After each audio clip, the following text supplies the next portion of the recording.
Alhaitham was one of the most anticipated characters to be released from Sumeru ever since we saw him at the beginning of version 3. Expectations ran very high for him, and thankfully he managed to deliver to a certain extent. But something was made very apparent once we started playing him. His abilities, at least in terms of animations, are surprisingly familiar, almost too familiar. Many were quick to point out that his attack style was reminiscent of Keqing's, resulting in the community superficially naming him as a dendro Keqing. In fact, when I pulled for him myself, that was the first impression I had as well. Of course, this is purely based on how the character feels at a surface level. I'm not saying Alhaitham shares the same power level as Keqing. Far from it. He's what Keqing mains wish she could be. But that's not what I plan on talking about for today. You'll notice the video thumbnail says redundant characters and might be wondering what I mean by that. The Genshin community, myself included, is awfully quick to compare and contrast two characters if they share any modicum of similarity. People compared Diluc to Hu Tao, they compared Ayaka to Ganyu, they compared Xingqiu and Yelan, even though every character possesses their own distinct functions, or rather most of them do.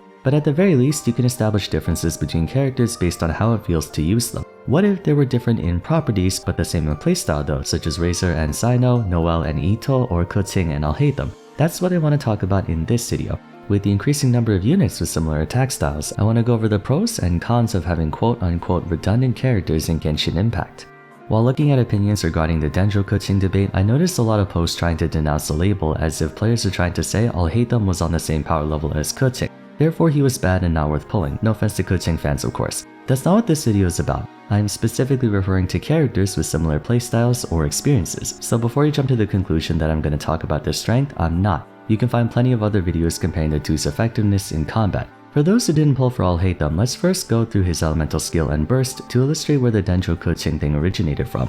His elemental skill causes him to briefly teleport in a set direction, dealing damage to nearby characters at the point of impact. When holding the skill, he can choose a more precise location, which includes striking in midair. If we look at Keqing's elemental skill, she throws a lightning stiletto at a target location that deals damage, where upon recasting her skill, it causes her to blink to where the mark is and slash all nearby enemies at the point of impact. Keqing is also able to hold the skill to manually position her mark, whether on the ground or the air. Additionally, when Alhaitham and Keqing use their elemental skill, their auto attacks are imbued with their respective elements. Now, Alhaitham's skill goes a bit more in depth based on how many chisel light mirrors are in his possession, but visually, Keqing and Alhaitham have almost identical elemental skills. As for their bursts, Alhaitham creates a small area in front of him, channeling his mirrors to deal multiple instances of dendro damage through what appears to be refractions of light, and depending on how many mirrors he has, the number of attacks increases. Keqing's elemental burst projects a barrage of attacks within a standing area followed by a finishing blow. You may have noticed when looking at the animations that Keqing's attacks also look like refractions of light.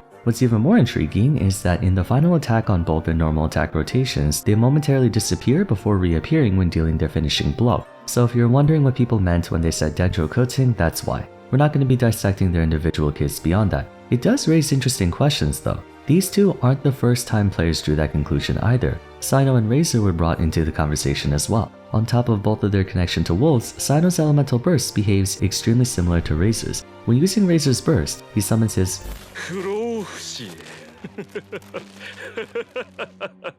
Stand power! I can't remember the last time I did that. Anyways, when using Razor's burst, he summons a wolf spirit that attacks in tandem with him. During this time, he's immune to damage from electrocharged and gains super armor among other things. When Sino uses his burst, his attacks are converted to electro damage and gain new animations, striking with his electro claws like how the wolf spirit does for Razor. During this time, he also is immune to damage from electrocharged and acquires super armor. Seeing as how this occurred twice now in version 3 alone, not even counting previous instances like Ito and Noelle, we can surmise that miHoYo will likely do it again in the near future. As more and more characters are released, some will inevitably overlap with each other in terms of attacks. While we do have 7 elements and 5 weapon types, there's only so many ways you can make unique effects, animations, or playstyles, even for a game that spends a great deal of effort in establishing every character's own identity, personality, and battle style. The general public has been more or less indifferent to this, so what if there are 2 characters who behave similarly? It's not unheard of for such a thing to happen. It actually happens a lot. In any game with a wide selection of characters, you tend to see repeats. In the mobile game League of Legends, a lot of newer champions have a straight line attack for an ability. Cassante, Nila, Bel'Veth, Viego, Rel, and Yone. They all have a straight line melee attack, or if we go to a fighting game like Smash Ultimate, the majority of sword fighters in that game have an overhead arcing sword swing as their up air. Roy, Marth, Lucina, Chrom, Robin, Ike, Sora, Pyra, Mithra, and Sephiroth. There's variance in attributes, but you get the idea. They feel and or look the same. However, some may interpret this as miHoYo being lazy, reusing ideas of the fresh coat of paint on them instead of creating new functions, and there may be the possible issue of characters actually being compared to each other if in the future we have a lot of these redundancies. So what I want to do is play both sides. The question for today is, are redundant characters good or bad for the game? I'll be going through all the reasons why it could potentially be a good thing first before going through all the reasons why it might be a bad one.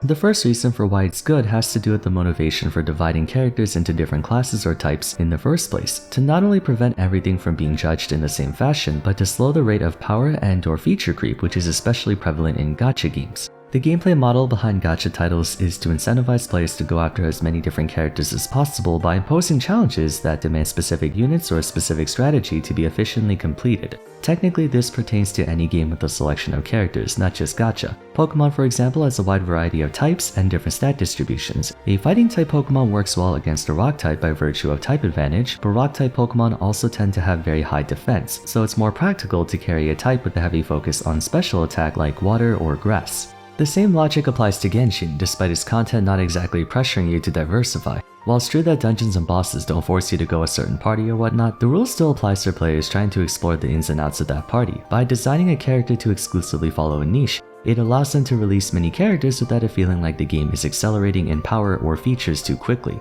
Keqing's best team is Aggravate thanks to a rapid application of Electro, but that's assuming you have the remaining 3 party members necessary to pull that off. What if you don't? Well, you can try Spread Team, which is effectively the same basic principle, only instead of Keqing you use Alhaitham and instead of electro damage it's dendro. Also, just because there isn't content that requires a specific element or weapon type doesn't mean there will never be. Might just be copium, but I'm still holding out hope that Genshin will release new bosses or content that makes you strategize parties in a set way. They can release 2 or more dungeons that are similar but keep things fresh by making you use other stuff. In a way, Spiral Abyss does that already. There might be a chamber that requires electro damage but also has an enemy that's more vulnerable to claymores than polearms. That might be a situation where you go for Racer instead of Sino. Option select is what it is. They can release a Hydro Keqing, Pyro Keqing, Animal Keqing, and it wouldn't cause any problems, at least for me. The way I see it, that only adds to party variety. For example, if we ever get a Hydro version of Sucrose in the near future, you can use it for Taser teams instead of Xingqiu or Kokomi. I'm sure many of us wish there was like a Pyro version of Xingqiu or a Geo Kazuha. A lot of smaller niches that need to be filled out that can drastically improve an element, weapon type, or team composition's viability. Although again, I do wish there was actual content in the game that gave us the opportunity to make use of these different characters. I'm aware there is still some degree of power creep in play. Sino is objectively stronger than Racer, and Alhaitham is, despite being a different element, way stronger than Keqing. But since they're different in other ways, Racer and Sino being physical claymore versus electro polearm and Keqing Alhaitham differing in elements, you don't have to have as major of a power difference to incentivize players who have Racer or Keqing to also want to go after Alhaitham and Sino. If Alhaitham was electro, he would have to be significantly better than Keqing in order for players to want to pull for him. Since he's dendro though, they don't have to be compared in power that much, if at all. Bringing me to the second positive about redundant characters. In some of my Why No One Plays episodes, a contributing factor for why players aren't a fan of the character is how bad they feel or how clunky they might be. For example, Klee's attack animations are notorious for their lockout periods, or a frequent complaint against Yaimiko is how long it takes to go through her ability rotation. If miHoYo notices that players are really fond of a certain attack style, then replicating the basic feel can work in favor of redundant characters. I would very much enjoy having a Hydro version of Sucrose or a Pyro version of Xiao. In the past, I've mentioned a few times that some units would fare a lot better if they retained their moveset but were a different element. In the case of Keqing and Alhaitham, they can be used interchangeably since Aggravate and Spread have the same activation requirements. Even so, having a dendro source of the same kind of Blitz Rush down 1000 cuts playstyle gives you the option to take on content that encourages dendro while still having a playstyle you enjoy. A similar instance of this took place in League when Cassante was released. His primary damaging ability causes him to attack in a straight line, dealing damage to all enemies hit. After using the ability twice, the next cast turns the attack into a straight line skill shot that knocks enemies towards him.